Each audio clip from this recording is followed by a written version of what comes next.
Baik, assalamualaikum warahmatullahi wabarakatuh. Kita lanjutkan untuk pertemuan ke-13. Setelah di pertemuan sebelumnya membahas berkaitan dengan proses persidangan sampai dari awal sampai putusan, di pertemuan ke-13 kali ini kita membahas upaya hukum. Fokusnya yaitu upaya hukum biasa, banding dan kasasi.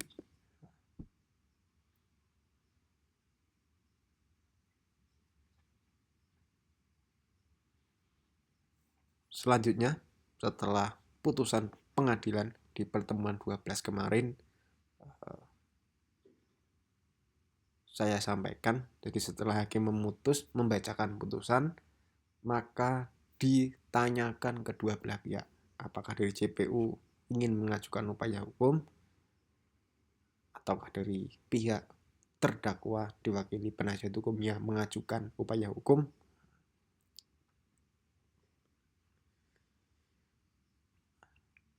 Jadi setelah putusan pengadilan ini ada dua opsi, yaitu menolak atau menerima putusan pengadilan. Kalau menerima, mereka kedua belah pihak, baik JPU maupun terdakwa menjalankan putusan. Jika menolak, masih ada upaya hukum. Upaya hukum ini dibagi menjadi dua, upaya hukum biasa dan upaya hukum luar biasa. Upaya hukum biasa meliputi banding dan kasasi, sedangkan upaya hukum luar biasa meliputi kasasi demi hukum dan peninjauan kembali atau PK. Nanti semua akan dibahas di pertemuan kali ini. Untuk yang upaya hukum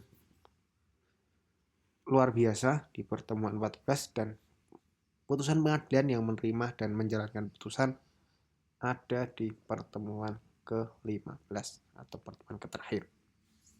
Kali ini kita membahas upaya hukum biasa, banding, dan kasasi.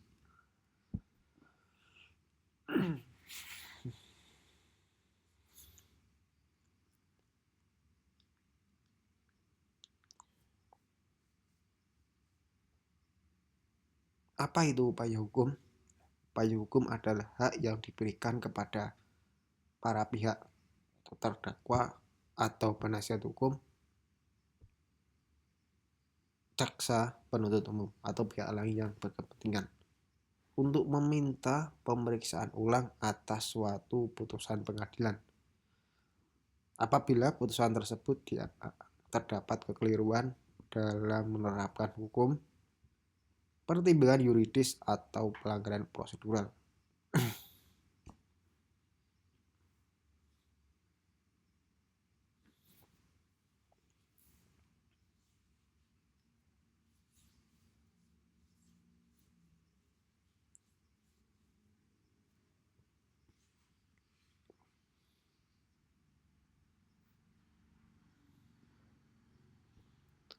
Secara harfiah, upaya hukum merupakan sebuah langkah lanjutan bila mana di dalam persidangan tingkat pertama merasa ada sebuah pertimbangan atau penerapan hukum yang tidak sesuai dengan argumen yang disusun.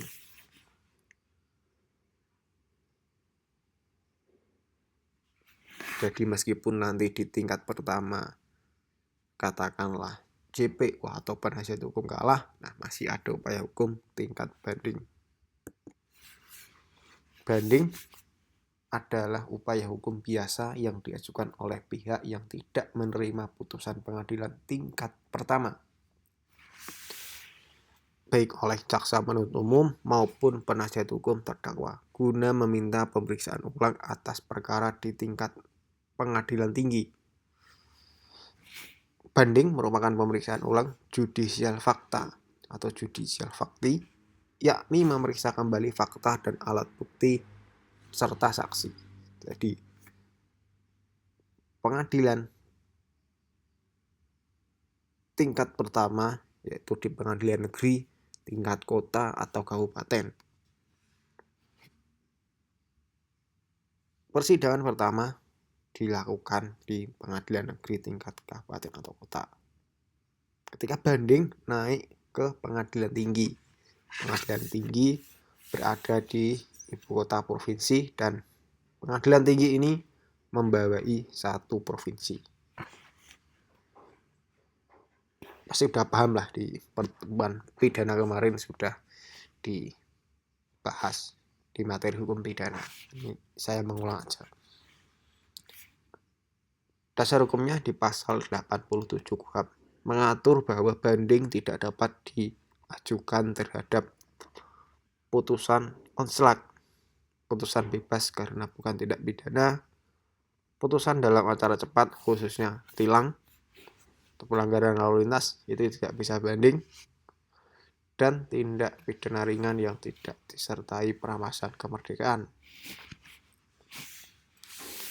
Jangka waktu dalam banding harus diajukan dalam waktu 7 hari setelah putusan dibacakan atau setelah diberitahukan secara resmi kepada terdakwa atau penasihat hukumnya. Pasal 23 ayat 2 KUHP.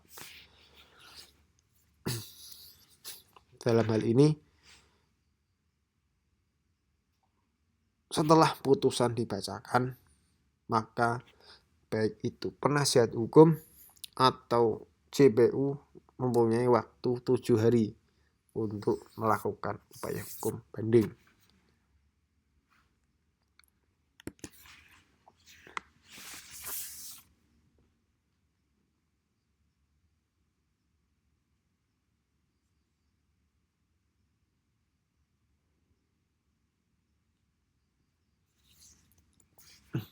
Selanjutnya berkaitan prosedur pengajuan dan pemeriksaan banding. Cara mengajukan banding. Banding diajukan dalam bentuk tertulis berupa surat permohonan banding yang ditujukan kepada Ketua Pengadilan Negeri melalui panitera. Permohonan ini dapat disampaikan secara langsung oleh pemohon banding, baik JPU maupun penasihat hukum atau terdakwa, atau melalui penasihat hukumnya. Jadi setelah putusan ditanya JPU, hakim ini bertanya JPU apakah dengan putusan ini akan mengajukan banding. Jika iya, maka akan ditulis oleh panitera dan disampaikan secara langsung setelah putusan itu dibacakan. Jika JPU atau penasihat hukumnya dia bilang tidak bilang pada saat itu atau dia bilang berkoordinasi dulu, maka banding diajukan dalam bentuk tertulis.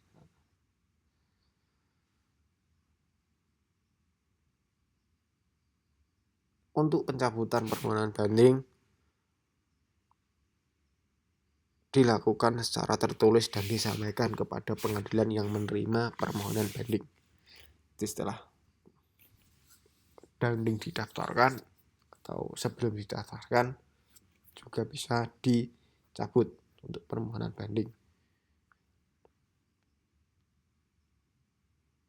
Pencabutannya sebelum putusan pengadilan tinggi dijatuhkan terdapat dalam pasal 235 KUHP. Permohonan banding dapat dicabut sebelum putusan pengadilan tinggi dijatuhkan.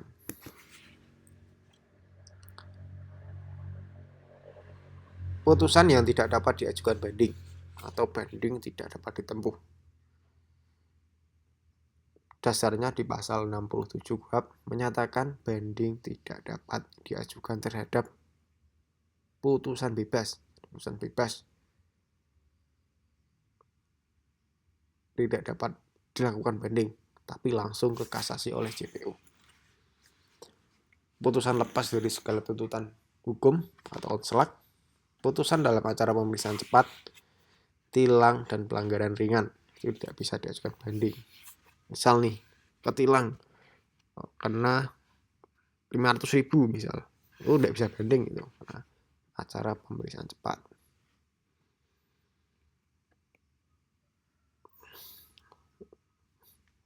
Putusan acara cepat yang mengandung perampasan kemerdekaan masih dapat dibanding. Kalau putusan acara cepat yang mengandung perampasan yang tidak mengandung perampasan tidak bisa dibanding.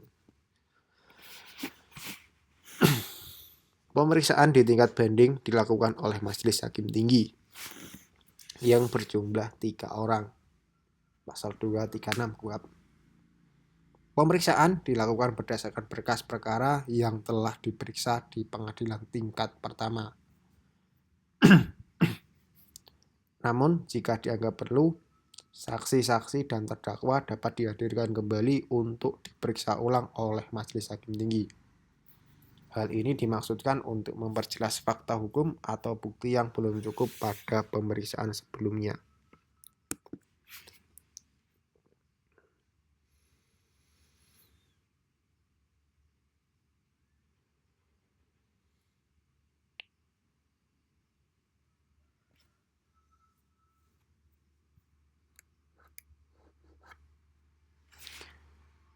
Jenis-jenis putusan banding.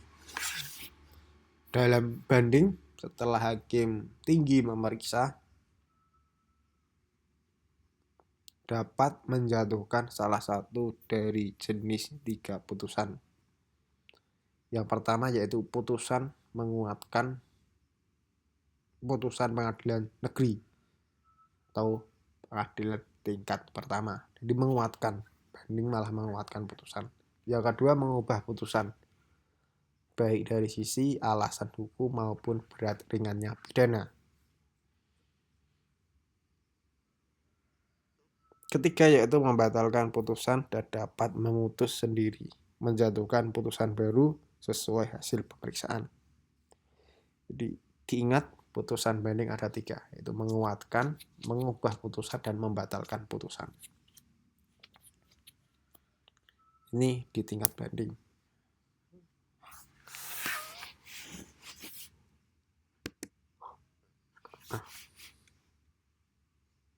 Setelah banding di tingkat pengadilan tinggi, maka kita masuk ke kasasi.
Apa itu upaya hukum kasasi?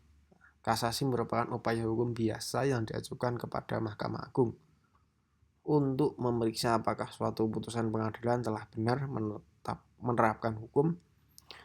Bukan untuk memeriksa ulang fakta, kasasi bertujuan menjaga keseragaman penerapan hukum. menjamin kepastian hukum, dan menegakkan keadilan secara tepat.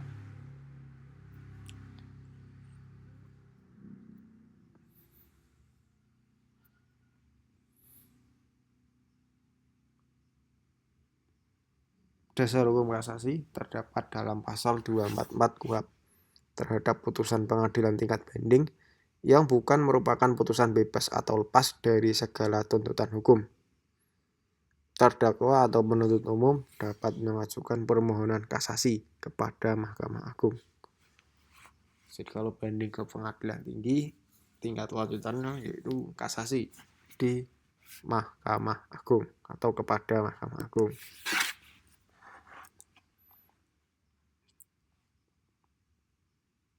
Putusan yang dapat diajukan kasasi berdasarkan pada pasal 244 KUHP, putusan yang dapat diajukan kasasi yaitu putusan pengadilan negeri sebagai tingkat pertama dan terakhir sepanjang menurut undang-undang tidak dibolehkan banding.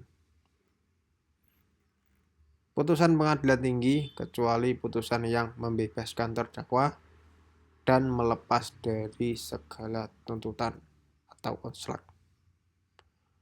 Dalam praktik, Mahkamah Agung dapat menilai apakah putusan bersifat semu sehingga dapat diajukan kasasi oleh jaksa.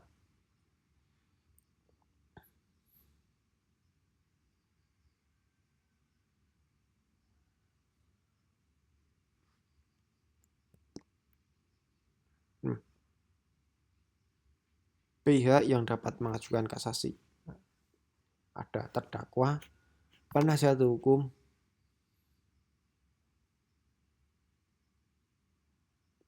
dalam hal ini penasihat hukum terdakwa, dan penuntut umum. Permohonan kasasi diajukan secara tertulis atau lisan kepada panitera pengadilan yang memutus tingkat banding. Tenggang waktu yaitu 14 hari sejak putusan banding diberitahukan terdakwa atau jaksa. Terdapat dalam pasal 245 KUHP. Panitera wajib membuat akta permohonan kasasi dan memberikannya kepada pemohon. Jadi setelah putusan banding dikeluarkan, jika memang masih tidak puas antara pihak JPU atau pihak tersangka atau penasihat hukum tersangka, maka dalam waktu 14 hari sejak putusan diberitahukan kepada terdakwa atau jaksa, maka segera melakukan upaya hukum lanjutan, yaitu upaya hukum kasasi.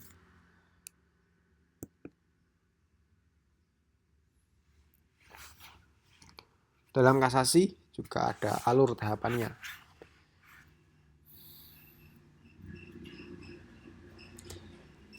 Yang pertama, akta permohonan kasasi dibuat oleh panitera setelah menerima pemohon dari pemohon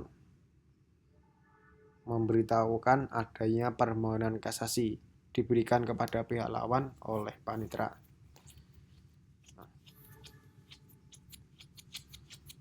Memori kasasi wajib diajukan oleh pemohon kasasi selambat-lambatnya 14 hari setelah permohonan kasasi diajukan.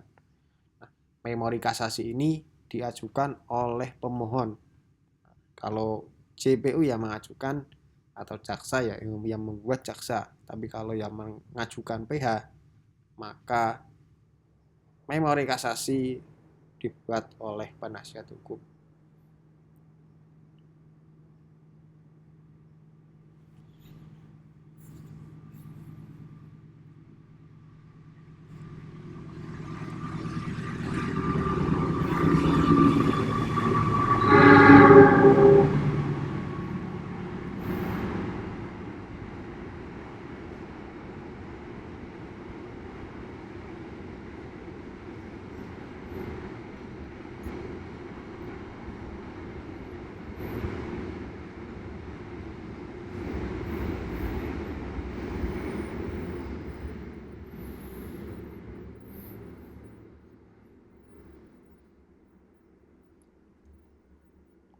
Setelah membuat memori kasasi, ada kontra memori kasasi diajukan oleh pihak lawan, misalnya jaksa terhadap kasasi terdakwa atau sebaliknya. Ini sangat dianjurkan untuk membuat kontra memori kasasi. Jadi yang mengajukan kasasi membuat memori kasasi, terus lawannya membuat kontra memori kasasi.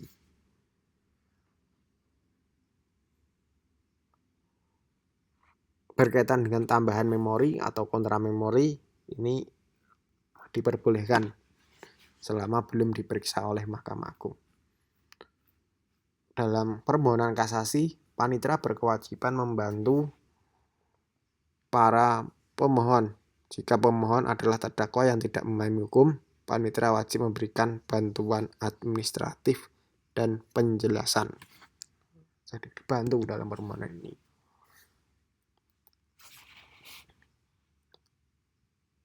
Isi putusan kasasi. Putusan Mahkamah Agung atau kasasi dapat ada 3 juga: menolak permohonan kasasi, menerima dan membatalkan putusan sebelumnya, serta memutus sendiri perkara dan menguatkan atau mengubah amar putusan pengadilan sebelumnya. Ada menolak, menerima, dan menguatkan atau mengubah amar putusan pengadilan sebelumnya.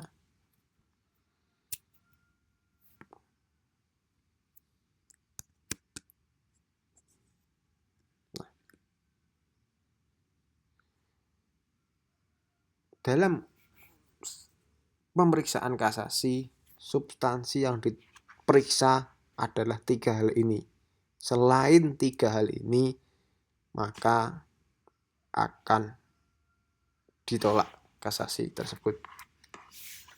Ini sebuah rahasia tapi juga trik. Substansi pemeriksaan kasasi terdapat dalam pasal 253 KUHP.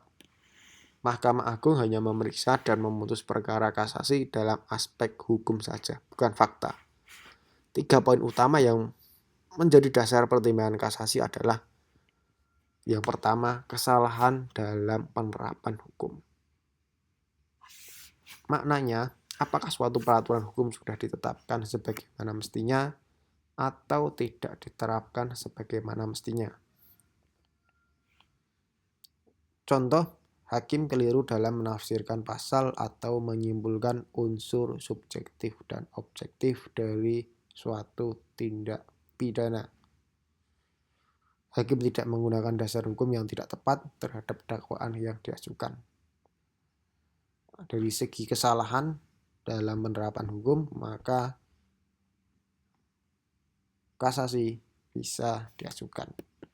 Poin kedua yaitu pelanggaran terhadap prosedur atau tata cara mengadili. Tentu terhadap tata cara mengadili yaitu prosedur dari awal, mungkin penahanan, penyitaan sampai beracara di pengadilan. Apakah benar proses peradilan tidak dilaksanakan sesuai dengan ketentuan undang-undang? Ini pelaksanaan terkait dengan hukum acara pidana. Apakah sudah sesuai atau belum? Contoh, di sini hakim tidak memberikan kesempatan yang adil kepada kedua belah pihak. Saksi penting tidak dihadirkan atau tidak disumpah sebagaimana mestinya, serta terdakwa tidak diberi hak untuk membela diri secara layak.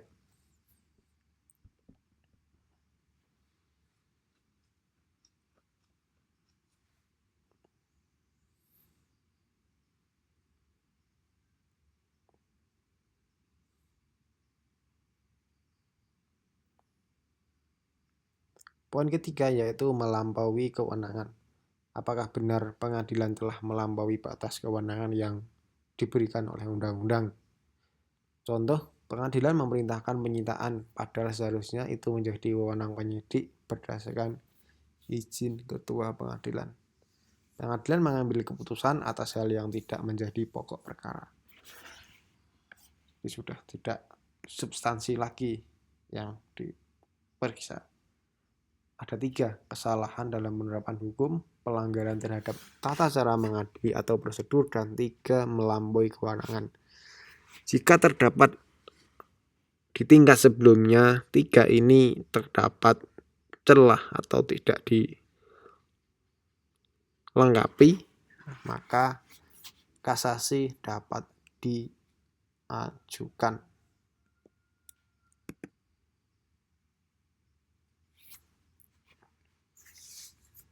Dalam mengajukan kasasi terdapat beberapa catatan penting. Yang pertama, tidak boleh mengajukan tambahan alat bukti di tingkat kasasi. Kalau udah lewat di tingkat banding.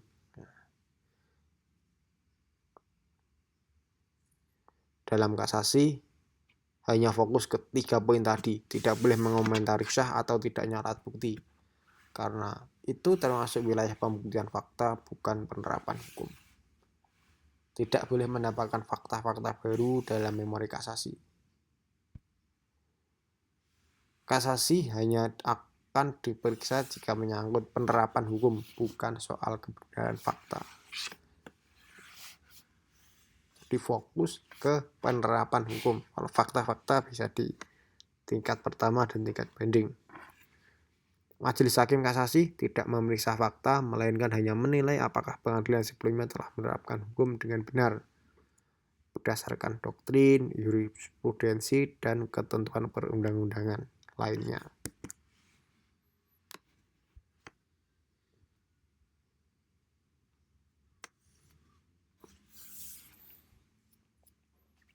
Pencabutan kasasi. Dalam permohonan kasasi dapat dicabut oleh pemohon. Pasal 247 KUHP. Namun ada tahapan penting yang harus diperhatikan. Poin pertama yaitu pencabutan sebelum berkas dikirim ke Mahkamah Agung. Pemohon masih bisa diperbolehkan mencabut permohonan kasasinya. Proses pencabutan dilakukan melalui panitera pengadilan ke tempat permohonan diajukan. Pencabutan sebelum diperiksa oleh Mahkamah Agung. Pencabutan masih dapat dilakukan asalkan Mahkamah Agung belum memulai pemeriksaan perkara. Setelah Mahkamah Agung mulai memeriksa, pemohon tidak dapat dicabut lagi. Jika sudah mulai diperiksa oleh MA, pencabutan tidak diperbolehkan. MA akan tetap memutus perkara meskipun pemohon menyatakan ingin mencabut. Ini penting, jika sudah mulai diperiksa, pencabutan tidak diperbolehkan.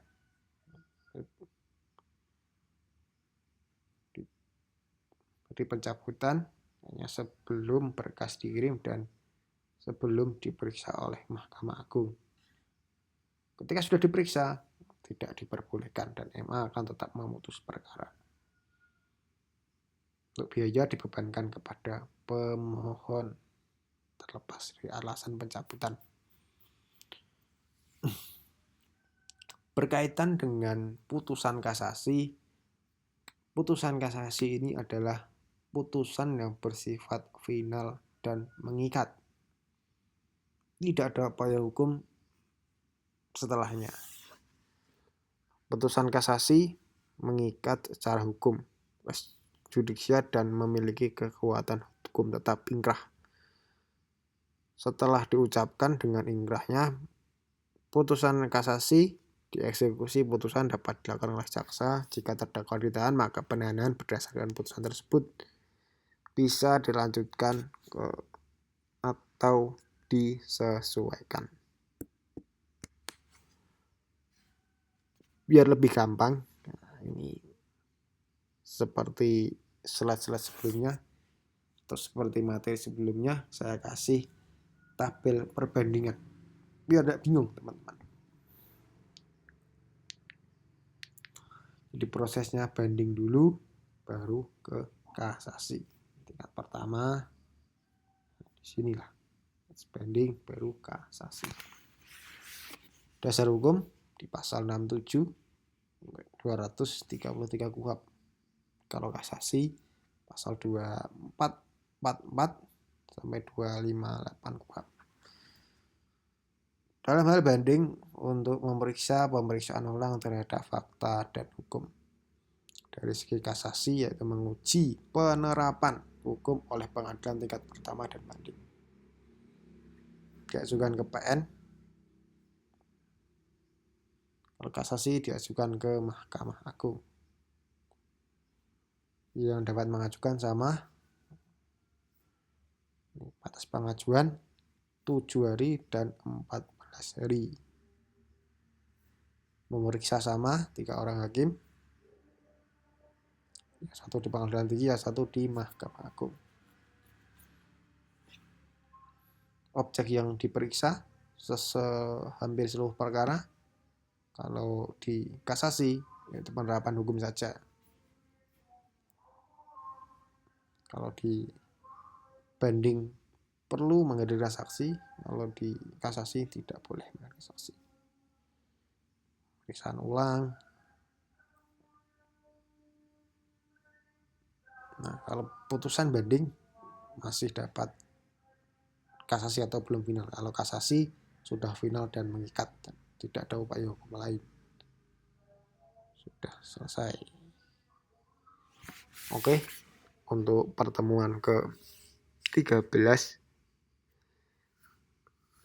sudah selesai. Kita lanjutkan untuk pertemuan ke-14.